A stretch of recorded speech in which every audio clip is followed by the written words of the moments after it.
Hey guys, what's going on? It's going to be a game of Kill Confirmed with the Type 25 and Fast Mags. Pretty good setup, I recommend trying it, but this video is not going to be about the gameplay, as you can probably already tell. This video is going to be I guess, I was recommended to talk about this topic, and I've been talking about some hardcore topics recently. I know that that's not by, well, it's by choice, but I'm not like taking my channel in a new direction. So gameplay commentary about the gameplay will be back. But I've just been in one of those kind of moods where I've just been wanting to talk and just debate and look up stuff. I've been on the internet all day looking up stuff about 9/11, and I went through a phase like this prior, but I don't know. I just was kind of in one of those moods to dig around and just a thirst for knowledge, I guess. And today I want to talk about it, and I want to say a few things before I get started. I don't want this video to come off as me bashing the United States. I know people are probably going to assume I am, but I don't want it to come off like that because I really do like this country, and I don't think... I know the whole inside job thing is a very popular theory, and, you know, it's just a way for us to go to war, things like that, but I think there's a lot more possibilities than that, and I don't know. I don't think we'll ever know, but I just want to talk about why 9/11 isn't... it's going to be one of those things that my generation and the generations after me, we're just going to look back at 9/11 and it's this huge black eye, and not a black eye like Pearl Harbor where we got sucker punched. A black eye like we tripped and hit our eye on the doorknob. That's what it's like. And it's pretty fucking sad, because the more you look into 9/11, now if you just believe what you've heard about 9/11, that's fine, because that's what I did for the longest time too, because I didn't want to believe there was anything more to it than that. But unfortunately there is, and at this point, man, if you still think that it was just two airplanes that hit two towers, I don't know what to tell you, but just... you don't even need to do very much research. You don't even... I hate when people say, just do some research, you idiot. I really hate saying that, but you really don't have to look up much to figure out that that's not the full story. Now, I personally don't really...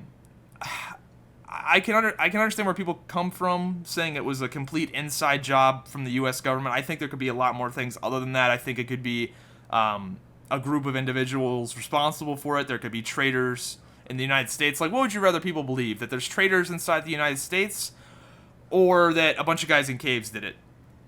All I'm saying is the only thing that we know for sure is that we didn't get the full story, and that's for damn sure. So let's talk about 9/11 and why we definitely didn't get the full story. So first off, the biggest thing, Building 7. Now, I don't really take Building 7 into that much consideration, because that's clearly bullshit. Everyone knows that. That building just fell. On CNN, they were saying the building had fallen 20 minutes before it fell.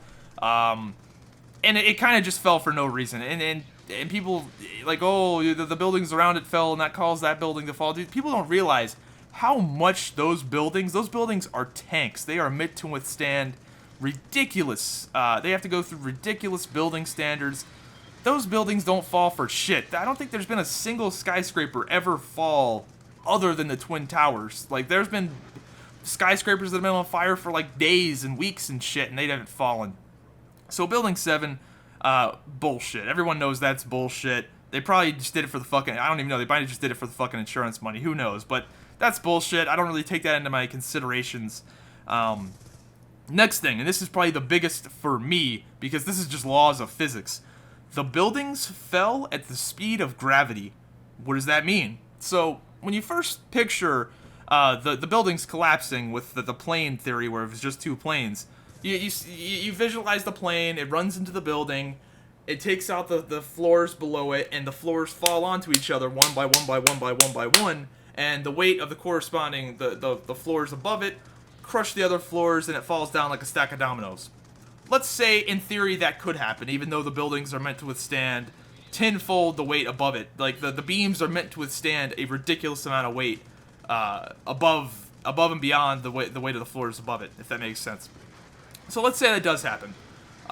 If the building fell like that, it would have fallen much, much more slowly.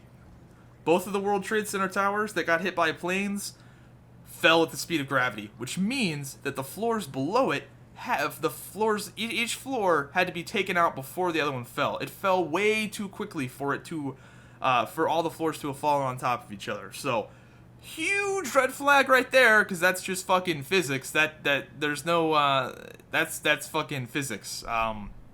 Yeah. Next big thing. I mean, fuck, if you even just look at it, it would be, seriously, like, those airplanes hitting the Twin Towers would be like me throwing a paper airplane at, like, a fucking house. Like, people don't realize how big those towers are in comparison to those airplanes. Another thing, the molten steel pouring out of the towers. Jet fuel doesn't burn hot enough to melt steel. It doesn't even get close to burning hot enough to melt steel. And when the airplane hit, there was molten steel pouring out of the building, and that is impossible. That it doesn't burn hot enough to do that, and yeah, that can't happen. Another thing, hours, days after the World Trade Centers had collapsed, there were still hot spots in the ground that were just insanely hot. Those wouldn't have been there if it wasn't for, like, thermite or other explosives. Another big thing, the iron spheres they found. Basically, it was so hot underneath all that rubble inside the World Trade Center that it was melting iron spheres. I'm not exactly sure, like, what. I just know it was iron spheres, and it takes a ridiculous amount of heat to do that. The only kind of heat that produces that kind of, the only kind of thing that would produce that kind of heat is a fucking, like, forge or thermite, or some other kind of explosive. Not a fucking airplane, basically. So there's all this damning evidence against the World Trade Center building collapse. Then not to mention the passports. I don't know if that's bullshit or not, but just the physics alone of it don't make sense. Like, the buildings collapsing at the speed of gravity is that right there is what basically sealed the deal for me in saying that we definitely don't know the full story. Now, when I say we don't know the full story, I don't mean like it was guaranteed an inside job. There's so many things it could be, but the one thing we do know is that we don't know all the details, and that's for damn sure. A lot of other shady things happened. Rather than letting scientists look at the structural steel of the 9/11 buildings, they sent it off to China immediately to get it melted. They basically destroyed all the evidence.